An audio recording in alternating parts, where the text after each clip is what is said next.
Greetings, YouTube. Sometime in 2023, I read a book that dealt with science, and in the context of the book, they mentioned a mathematician named Paul Erdos. And he sounded interesting because the person was waxing poetic about the uh, groundbreaking work the guy had done. So my wife took the hint and went and got me a book about Paul Erdős, the man who loved only numbers. The story of Paul Erdős and the search for mathematical truth by Paul Hoffman. Now, every time I see his name, it is Erdos, but it's Hungarian, so it's Erdős. But I keep seeing it. My brain says Erdos, but it's not. It's Erdős. Uh, Erdős was a person born in the early portion of the 20th century and came to be a young man, unfortunately, when the Nazi era began to kick in because of the dangers of being a Jewish person and being somewhat of an oddball, because he definitely was. He left, and that began his somewhat itinerant style of living for the rest of his life because he never really stayed in one place for very long. He would literally live out of a suitcase, moving from place to place to place. And he would just show up at mathematicians' doors and say, "My mind is open," and discuss math.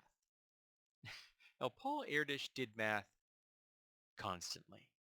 He was talking about it endlessly to anyone that would listen. He had a strange way of viewing the world. For example, he called children epsilons because that means a small unit. He referred to God as SF for the supreme fascist. Um, and he would deny that he was addicted, but he was a ready user of amphetamines. Amphetamines and caffeine kept him going literally, so he was only sleeping like 3 or 4 hours a day. And every other minute he was awake, he was working on math, either by himself or with a collaborator. Now, over the course of his life, I believe he died in the 90s, if I remember correctly. Um, he published 1,475 papers, which is an incredible number of papers, specifically because many of them were significant. None of them was bad, and some of them were really important. He had a way of looking at things and finding concise answers where other people saw complexity. There's a story in here where he was at a particular location, and some of the mathematicians at this college had just published a 32-page proof for a difficult uh, formula that no one had been able to come up with a proof in the past. And he looked at the formula, and he came in for 20 minutes, and he wrote down 2 lines, and he solved it. They could at least say they solved it first. Um, and he dedicated his life to numbers to the point where he was, as far as anyone could tell, he was utterly asexual.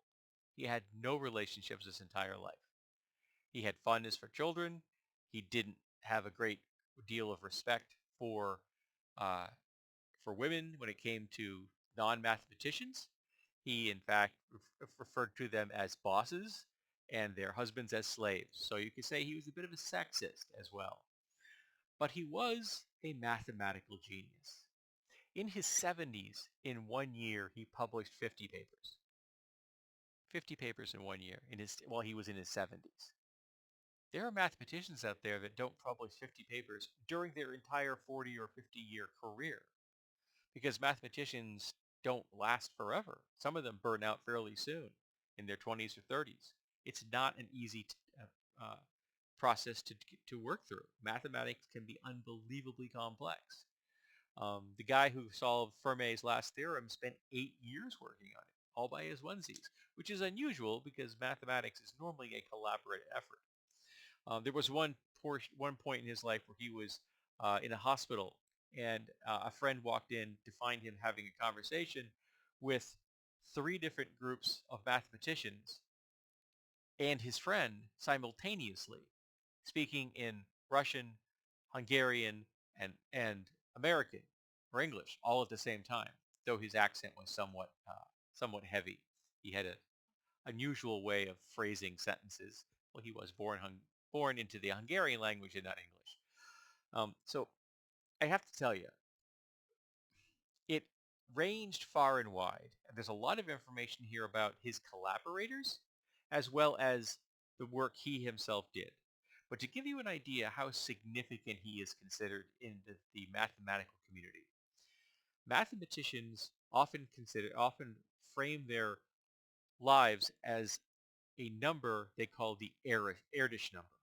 And that means how close are you to having worked with Paul Erdős? And those that worked directly, they had an actual collaboration on a paper together. They have a Paul Erdős number of 1. And if you worked with one of those collaborators, you have an Erdős number of 2. So literally, mathematicians can tell you what their Erdős number is as a connection to this man. And of course, the ones are going to be slowly passing away. I don't even know how many of them are left now. It is 2024. Um, but he did incredibly important work. He dedicated himself to mathematics in a way that I have never seen outside, like ascetic monks that have dedicated themselves to Zen Buddhism or something like that. An absolute and utter focus of mind to the point where even when people thought he was like dozing off, he was still thinking of math.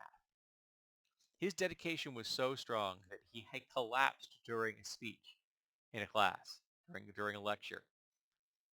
And he was taken to the hospital. They did an emergency where they put in a pacemaker.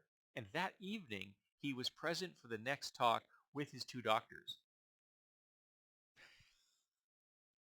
He had stamina that was unbelievable, though it was enhanced by amphetamines. So if you have any interest in numbers, I would definitely recommend The Man Who Loved Only Numbers. I found it a fascinating biography. Um, Hoffman had an opportunity to actually speak to Erdős, so he has direct connection to the man.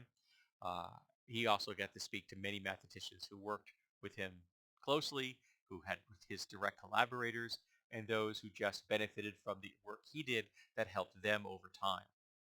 Um, the man was a genius, and he was a rare kind of genius. He was open, and he was sharing with his genius. He was not stingy with it. Because of him, the world is a better place.